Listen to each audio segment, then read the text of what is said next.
Hello बच्चों, let's see this question and here this question says write an article not more than 250 words about privatization of public property।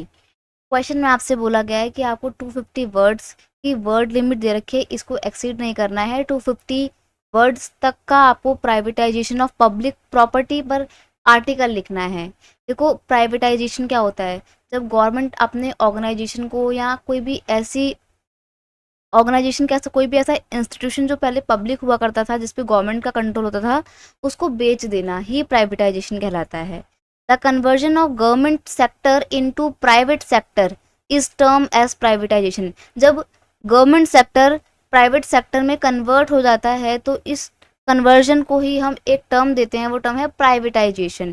Privatisation करना। This concept is adopted by many countries like India, USA, Europe, China etcetera. अभी जो privatisation का concept है ये ज़रूरी नहीं कि सिर्फ इंडिया में है, यूएसए, यूरोप, चाइना सब जगह है। But privatisation gives benefit to the rich section while badly affect the poor of society. लेकिन प्राइवेटाइजेशन जहाँ एक और रिच सेक्शन को तो काफ़ी बेनिफिट प्रोवाइड करता है, वहीं दूसरी तरफ सोसाइटी का जो पुअर सेक्शन होता है उसको बहुत बुरी तरीके से बेडली अफेक्ट करता है। तो ये तो था आपका इंट्रोडक्शन, जिसमें आपने बता दिया कि प्राइवेटाइजेशन क्या है, इसके पॉजिटिव और नेगेटिव इम्पैक्ट क्या होते हैं, मतलब क्या पॉजिटिव और नेगेटिव इम्पैक्ट होते हैं और कौन कौन से देश में इसको अपनाया गया है। अब डिटेल में डिस्कस करेंगे कि क्या क्या इम्पैक्ट पड़ते हैं प्राइवेटाइजेशन के। पहले पॉजिटिव इम्पैक्ट करेंगे, फिर नेगेटिव पढ़ेंगे, फिर एक कंक्लूजन लिखेंगे। Privatisation resulted in the introduction of innovative product. Privatisation करने की वजह से नए नए प्रोडक्ट आते हैं मार्केट में। It also help in reducing unhealthy political interference. और प्राइवेटाइजेशन का एक फ़ायदा ये है कि पॉलिटिकल इंटरफेरेंस काफ़ी हद तक कम हो जाती है। देखो अगर कोई भी गवर्नमेंट का इंस्टीट्यूट है तो पॉलिटिक्स कहीं ना कहीं उसमें घुसेगी, लेकिन अगर गवर्नमेंट अपने उस इंस्टीट्यूट को प्राइवेट कर दे तो प्राइवेट तो किसी एक पर्टिकुलर इंडिविजुअल पर्सन का होगा। अब उस इंडिविजुअल पर्सन के में पॉलिटिकल पार्टी का कोई रोल होगा ही नहीं, तो किसी भी तरीके का पॉलिटिकल इंटरफेरेंस नहीं होगा अगर हम प्राइवेटाइजेशन को बढ़ावा देते हैं तो। It is good for development of an organisation as it help in reducing government burden and maximising profit. देखो ये एक काफ़ी अच्छा तरीका है डेवलपमेंट का, किसी भी ऑर्गेनाइजेशन को डेवलप करने का, क्योंकि ये ऑर्गेनाइजेशन को डेवलप करने में इसलिए मदद कर पाता है बिकॉज गवर्नमेंट के अंदर में अगर कोई ऑर्गेनाइजेशन है तो गवर्नमेंट को 75 काम होते हैं, गवर्नमेंट के ऊपर बहुत बर्डन होता है, गवर्नमेंट ध्यान ही नहीं दे पाती डेवलपमेंट के लिए। इसलिए अगर गवर्नमेंट अपने किसी ऑर्गेनाइजेशन को प्राइवेटाइजेशन कर देती है तो इससे एक तो गवर्नमेंट का बर्डन कम होता है और फिर वो पर्टिकुलर इंडिविजुअल पर्सन अपने मैक्सिमम प्रॉफिट के लिए काम भी करेगा और ऑर्गेनाइजेशन का डेवलपमेंट भी करेगा। Privatisation has led to the power in hand of more learn and skilled professional. Privatisation का एक फ़ायदा ये है कि अब पावर उन लोगों के हाथों में आने लगी जो पढ़े लिखे हैं और स्किल्ड हैं। तो अब स्किल्ड लोगों के हाथ में पावर हो जाती है, आ जाती है, तो ऐसे में कंट्री का डेवलपमेंट तो काफ़ी हद तक श्योर हो जाता है।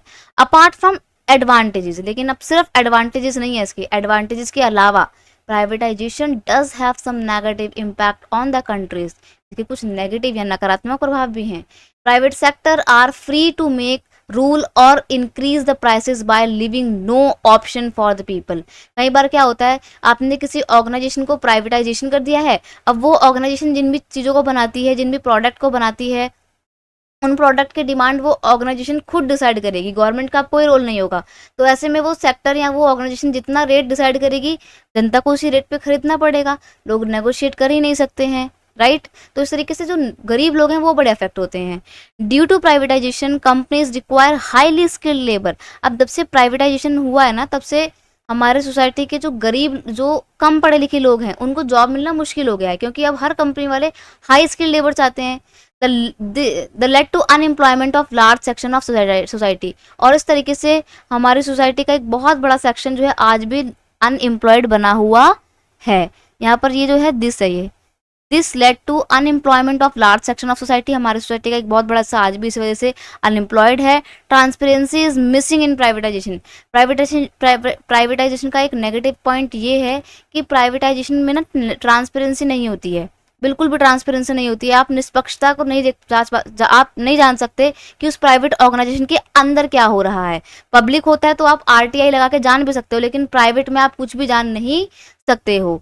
दस privatisation has both negative and positive impact over society. तो इस तरीके से हम कह सकते हैं कि प्राइवेटाइजेशन के पॉजिटिव इम्पैक्ट भी हैं और नेगेटिव इम्पैक्ट भी हैं। तो इस तरीके से आप प्राइवेटाइजेशन पे अपना एक एस्से लिखेंगे। I hope you understood it well. Best of luck.